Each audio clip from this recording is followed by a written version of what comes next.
Pagi hari ini, Ruang Publik KBR dipersembahkan oleh Kata Data dan kita membahas seputar mengapa vaksin booster penting.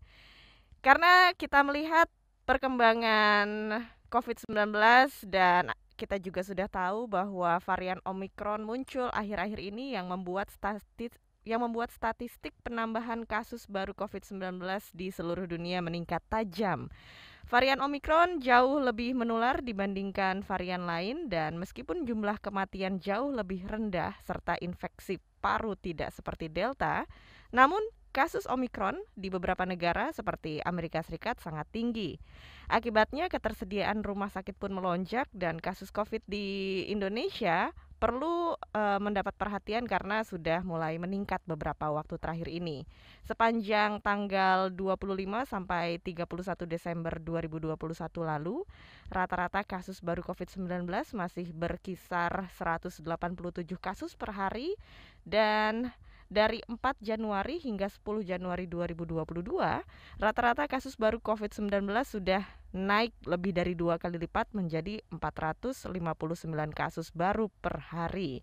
Melihat ini, pemerintah Indonesia memutuskan untuk melakukan vaksinasi COVID-19 dosis ketiga atau booster pada tanggal 12 Januari lalu secara gratis. Dan kita di sini membahas seputar seberapa penting sih vaksinasi booster dan seberapa ampuh vaksin booster untuk melawan varian baru COVID-19.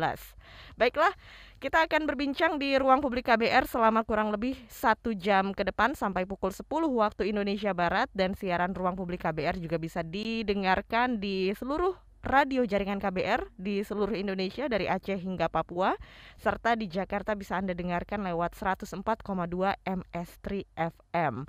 Dan juga siaran ini bisa Anda simak lewat YouTube di channel Berita KBR.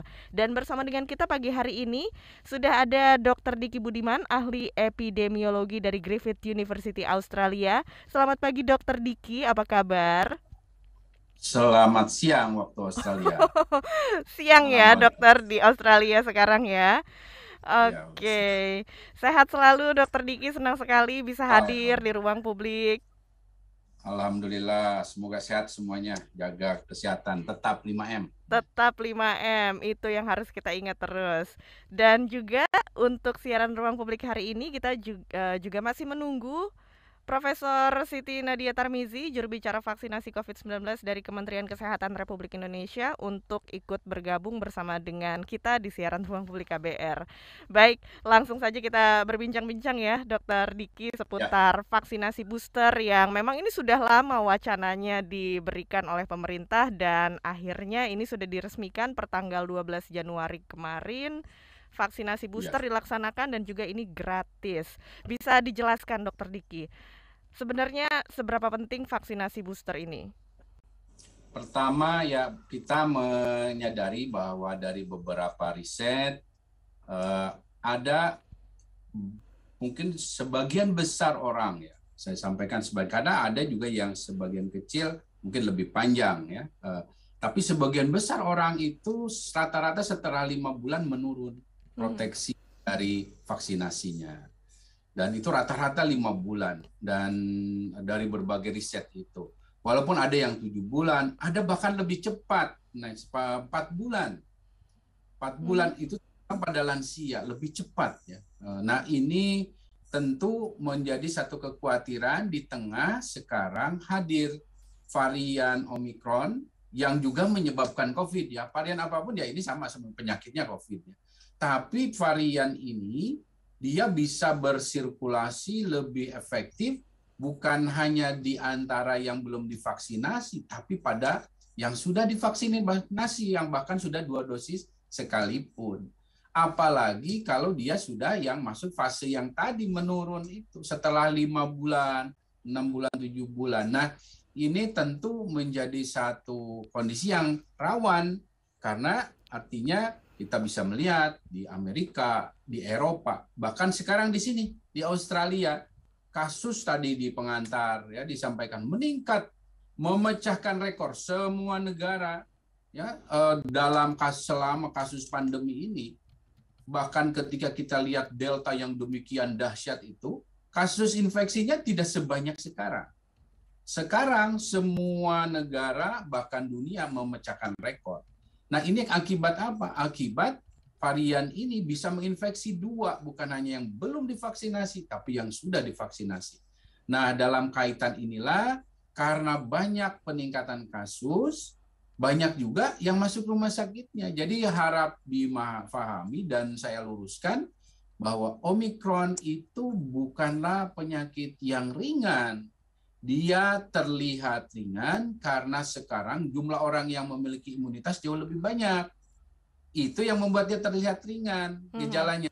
Tapi dampak ke fasilitas kesehatan luar biasa kita lihat di Amerika. Kematian juga ada, bahkan di Australia saya sampaikan selama dari awal pandemi sampai Delta angka kematian pada anak atau di bawah 5 tahun itu nggak ada. Tapi begitu Omikron jadi ada. Karena apa? Karena jumlah orang-orang infeksinya jauh lebih banyak dan ini saat ini sudah 100-an ribu sehari. Dan dengan jumlah penduduk cuma 20 jutaan di sini. Kalau di Indonesia 100 ribunya Australia sama dengan Indonesia sehari 1,5 jutaan sehari kasus ini. Dan bayangkan dengan persentase katakanlah kematiannya hanya 1% atau rumah sakit ICU-nya hanya 5%. Tapi dengan 1 juta kasus 1%-nya itu berapa banyak? Makanya kita bisa melihat. Nah, oleh karena itulah mengapa ada keluar rekomendasi atau urgensi adanya booster ini ya antara lain itu banyak perhatikan pertimbangannya dan manfaatnya dan ini terlihat dengan adanya booster pada penerima booster kasus-kasus hunian rumah sakit apalagi fatalitas sangat jauh menurun. Ya, baik. Dokter Diki boleh diberi gambaran juga karena dokter kan tinggal di Australia nih. Bagaimana keadaan sekarang di Australia terkait COVID-19 dan apakah pemerintah di sana juga memberikan vaksin booster bagi masyarakat? Ya, di sini vaksin booster sudah dimulai sekitar 2,5 bulan lalu lah ya, 2 bulan, hampir 3 bulan lalu. Saya termasuk penerima pertama ya, gelombang pertama dan saya homolog, jadi Pfizer dari ke-1 sampai ke-3 homolog Pfizer dengan dosis tunggal, dosis penuh. Namun harus diketahui juga vaksinasi booster ini bukan satu-satunya solusi, ya. Bukan satu-satunya solusi. Ketika ini saya sampaikan ini untuk pelajaran kita semua juga di Indonesia. Di sisi bahwa cakupan vaksinasi 2 dosis di Australia kan sudah rata-rata 80%-an lah. Ya dari total penduduk. Ini membuat kita percaya diri. Ya udah Australia buka yang tadinya Queensland bahkan menutup diri hampir 2 tahun dibuka.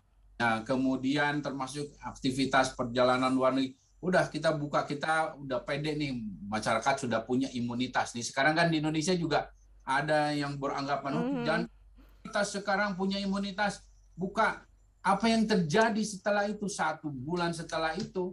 Ya ini yang terjadi, puluhan ribu kasus infeksinya meningkat.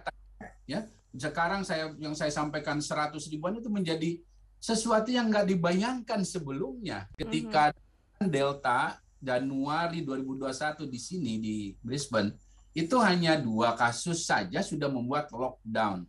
Ya sudah lockdown. Sekarang Omikron sehari berapa? Di sini 20 ribu kasusnya. Nggak bisa lockdown karena udah pemilihan kebijakannya sudah longgar dan ini yang akhirnya melahirkan 24 jam terakhir yang biasanya namanya kematian. Bayangkan kematian selama 2 tahun pandemi di sini hanya sekitar 7 atau 9 paling banyak terakhir. Bayangkan 2 tahun 9 kematian, tapi Omikron datang kurang dari 1 bulan, sehari itu bisa 50 kematian. Jadi jangan dianggap ini mild, tidak sama sekali ya, salah besar dan itu tidak berbasis data dan ini artinya kita nggak bisa menganggap remeh dan kita nggak bisa percaya diri berlebihan, termasuk negara sebesar Australia dalam kemampuan 3T-nya sekalipun saat ini menyerah. Testing nih tadi barusan saya ke rumah sakit di bawah, itu udah ada tulisan tidak menerima tes. 1 alat tesnya habis, kedua yang ngetesnya pada sakit. Jadi di sini tenaga kesehatan berkurang karena pada sakit kena Omikron. Termasuk di sini makanan segala macam stoknya habis, kurang. Banyak yang kosong di mall ya. Karena apa? Petugas pelayan publik banyak yang sakit, isolasi karantina. Nah, inilah dampak Omikron ini. Memang secara individu betul tadi sampai tidak separahnya Delta, tapi karena banyak yang sakit, akhirnya yang di luar sektor kesehatan terdampak sangat berat. Sepi ini sekarang, nggak ada lockdown, tapi seperti lockdown sekarang. Iya, iya. Jadi memang kita nggak bisa main-main dengan kasus Omikron ini.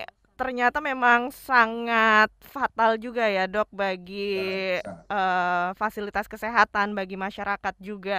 Dan ini yang kita dapatkan narasi adalah bahwa Omikron tidak begitu berbahaya, tapi ternyata juga Australia sendiri yang sudah 80% masyarakatnya divaksinasi, mereka juga tidak bisa lengah dibandingkan dengan kita yang baru sekitar 40% di Indonesia, dokter, divaksinasi. Iya. Betul. Boleh dijelaskan juga, Dok, ya, untuk meluruskan lah ya bahwa narasi varian Omikron ini tidak seberbahaya Delta, tapi ternyata menyebabkan kematian yang juga tinggi angkanya. Ya, pertama ya kita tahu dari kasus di sini saya sebagai contoh, karena kematian di sini satu itu menjadi studi kasus yang sangat dalam, karena untuk diketahui apa penyebabnya. Pertama bahwa kasus kematian pada anak saja yang terjadi di bawah 5 tahun jelas menunjukkan anak rawan sekali. Betul. Sejak gelombang Omikron ini, kelompok yang belum divaksinasi itu paling banyak, paling terkena gitu. Dan itu apa? Anak. Ini kan baru mulai. Bahkan itu pun mulainya di atas 6 tahun kan. Itu sama, dunia kan begitu. Nah, di 6 tahun masalahnya belum dapat vaksin. Nah, ini yang menjadi korban. Dan ini tingkat huniannya 20% meningkat tajam di rumah sakit. Dan itu bukan sakit biasa, sakit dalam ventilator. Jadi bukan sakit dirawat, bukan. Ya, dan makanya ada kematian seperti. Jadi ini yang akan bisa terjadi di Indonesia. Sangat bisa terjadi karena kita belum terlindungi. Nah, sekarang juga meningkat kasusnya adalah pada kelompok yang bahkan yang sudah 2 kali divaksin. Terakhir pada 2 minggu lalu itu ada atlet usia 23 tahun, masih kan 23 tahun atlet, kemudian sudah divaksinasi 2 kali, tapi tidak ada komorbid juga, tapi akhirnya meninggal. Karena apa? Yang disebut dengan badai sitokin itu terjadi juga di Omikron. Ya, yang disebut dengan happy hipoksia terjadi juga di Omikron. Jadi karena saya ingatkan, apapun variannya, virusnya sama, SARS-CoV-2. Dan dalam SARS-CoV-2 ini ada definisi singkatan dari SARS-CoV-2 ini kan sebenarnya akut parah gitu. Akut parah ini dan sindrom, jadi kumpulan gejala yang kita nggak bisa prediksi. Nggak ada jaminan kalau misalnya saya sudah 3 kali kemudian kena kena COVID ini, tapi saya tidak akan mengalami badai sitokin, tidak ada jaminan. Karena badai sitokin itu adalah reaksi yang berlebihan bahkan. Dan imunitas kita bukan berarti nggak ada imunitas, tapi tubuh kita meresponnya berlebihan sehingga menyerang organ tubuh sendiri, sel-sel tubuh sendiri. Nah, ini yang dibuat oleh penyakit ini. Dan itu kapan, kenapa, masih tanda tanya. Maka tidak bisa kita berjudi dengan situasi ya, dengan mengandalkan peruntungan. Nah, ini yang berbahaya ya dalam merespon satu kejadian wabah seperti ini. Dan dari kasus-kasus ini kita melihat bahwa sekali lagi Omikron itu bisa menyebabkan fatalitas. Walaupun betul dari sisi jumlah memang tidaklah sedrastis banyak seperti Delta. Karena apa? Karena kalau Delta memang tadi di awal disampaikan, Delta itu banyak menyerang saluran bawah nafas atau bawah, dan ini terutama di paru yang menyebabkan pneumonia. Tambah pneumonia itu jadi paru-parunya penuh dengan cairan. Nah, ini sesuai dan ini yang terjadi. Tapi ingat, ketika kita biarkan Omikron ini bersirkulasi, yang terjadi apa? Omikron ini akhirnya melahirkan turunan baru yang lebih gawat. Nah, sekarang sudah ada nih terdeteksi di beberapa negara, termasuk di Israel, di Eropa, termasuk di sini di Australia, yang disebut dengan subvarian Omicron BA2. BA2 ini dibuka. Dokter, kita bisa jelaskan lagi nanti subvarian Omicron ini ya, karena sangat menarik sekali untuk dibahas. Tapi sekarang kita jeda dulu sejenak dan kita beri kesempatan sebelum jeda bagi penelpon kita yang sudah bergabung dari Cirebon, yaitu Titing. Kita angkat dulu teleponnya. Selamat pagi. Pagi. Iya, selamat pagi Pak Titing. Iya. Silakan Pak, apa yang mau ditanyakan? Mau tanya apa namanya, itu kan ada apalagi booster ya? Iya. Booster. Ya. Nah, itu kalau kita sudah divaksin 2 kali, ikut lagi begitu atau bagaimana ya? Iya, oke. Itu memang khusus untuk yang sudah 2 kali vaksin, Pak. Jadi booster adalah vaksin ketiga ya. Oh. Iya. Booster itu memang sebenarnya vaksin ketiga ya? Iya. Nanti kita akan bahas ya, apakah harus ikut dengan vaksinasi ketiga ya, Pak Titing ya. Oke. Oke, Pak Titing, tetap di Ruang Publik KBR. Terima kasih sudah bergabung dari Cirebon, dan kita juga akan lanjutkan siaran Ruang Publik KBR. Bagi Anda yang ingin bergabung, silakan menghubungi telepon bebas pulsa di 0800 245 7893 atau WhatsApp di 0812 118 8181. Tetap di Ruang Publik KBR.